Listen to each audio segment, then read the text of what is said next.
Hello guys, welcome sa ating bagong video. Alam nyo ba na dito sa ating bansa sa Pilipinas, hindi lahat ng sila yung bumangga sa atin, sila lagi yung may kasalanan.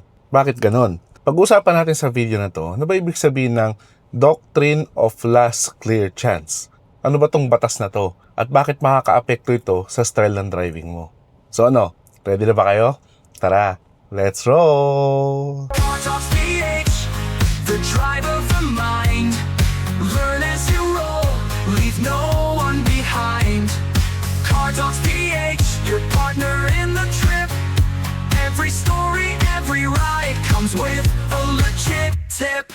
So, i-define muna natin. Ano ba ibig sabihin ng Doctrine of Last Clear Chance? Well, sa ating batas, kahit pa yung isang driver, nagkamali siya o siya nag-commit ng traffic violation, tapos meron ka pa namang chance para iwasan ito at hindi siya bumangga sa'yo o hindi magkaroon ng aksidente, sa mata ng batas, ikaw ang liable kahit pa ikaw ang binangga.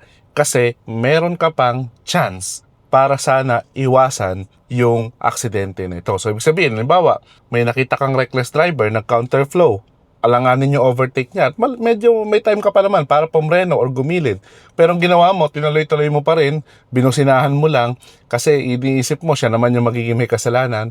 Hindi. Kapag lumabas sa investigasyon, papasok dyan yung Doctrine of Last Clear Chance. Ikaw yung magiging liable kasi meron ka pa sanang chance para iwasan yung aksidente pero hindi mo ginawa. Kaya based sa definition na yan, hindi talaga natin pwedeng idahilan na siya naman yung nag-commit ng traffic violation, siya naman yung nagkamali, siya naman yung nag-counterflow, siya naman yung umovertake ng alanganin.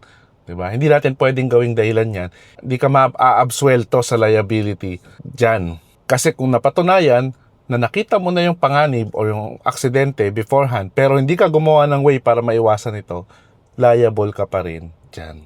Kaya anong mangyayari kapag napatunayan na ikaw nga yung may kasalanan according to the Doctrine of Last Clear Chance? Well, 100% liable ka dyan. Oo, kahit pa sabihin natin yung the other party o yung ibang driver yung nag-commit ng violation, pero ikaw pa rin yung magiging 100% liable. So, ibig sabihin, pwede kang makulong, kung lalo na kung may namatay, pwede kang magkaroon ng financial damages. Halimbawa, babayaran mo yung, kung na-injured yung third party, babayaran mo siya, babayaran mo yung sasakyan niya, or kung namatay nga, magbibigay ka pa ng danyo. So talagang magiging hassle yon para sa'yo kung talagang na-involve ka at ikaw yung napatunayan na lumabag dun sa Doctrine of Last Clear Chance. Kaya medyo mabigat siya, mabigat sa bulsa yung ganyang klase ng aksidente. Parang tuloy lumalabas, ikaw pa yung may kasalanan. Pero syempre, hindi naman sa lahat ng pagkakataon applicable to. Halimbawa, sobrang bilis na pangyayari, bigla siyang lumabas sa harapan mo, wala ka ng chance, meron ka na lang half a second or 1 second para gumawa ng aksyon. Sobrang bilis na nun, sobrang lapit na nun. So hindi doon applicable yung Doctrine of Last Clear Chance. Applicable lang yan kapag may enough time ka pa para gumawa ng maneuver na makaiwas sa accident. So yun lang guys, yung definition ng Doctrine of Last Clear Chance. So anong aral yung matututunan natin sa batas na to? Hindi talaga dapat nating pairalin yung pride or angas sa kalsada.